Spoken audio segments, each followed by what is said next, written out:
imagines a company that comes up and does AI assisted Like you buying. don't even need to know what you want. The AI is going to They tell. already project what your basket needs to look like And it's and build for the automatically buying month stuff for you. automatically. Like somebody like me doesn't even want to spend it. I spend it like 5 times Huh. a day, kind of Huh. like buying.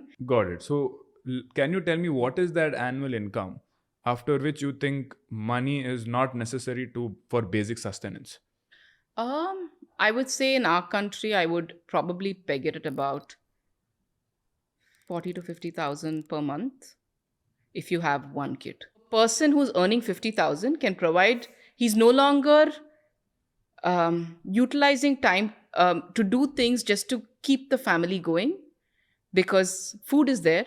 You'll get basic shelter between 7,500 to 10,000 rupees. You'll be able to provide food for a family of 3 people at about 5 to 6,000 rupees. You will be able to take care of the education of one kid within that money, and you'll have about 10% or 15% of your savings saved. Any learnings that you have of running this company? Was it as hard or as easy as you expected it to be? What was the Oh my God. If you ask me that question, I'm just going to say hard so many times that you're going to have like people. with knowing what you went through, would you have started it again? The answer for most entrepreneurs would probably be no. But what is it? What was so difficult in the last 14 years that makes you say this? I think it's the ups and downs of business, because also we were a funded company. So there's also the pressure of always growing. There's also this vision you have, right? Like, I want to make this company 1,000 crores in X amount of time. So there is the disappointment of not having achieved how much you think you should have achieved, parameters that you set for yourself.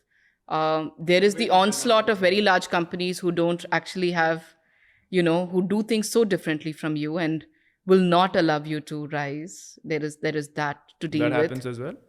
It happens at the stage of company that we are in. Like, it's difficult today as we sit and speak. I do believe that the pursuit of life should be larger. Making a difference, leaving a lasting impression, and being good with your interactions and getting a good night's sleep is often underrated. And I would say, Any lasting words before we end the podcast? I used to maintain a gratitude journal, and like several years, like when I look at it, I realize there are so many things that we take for granted.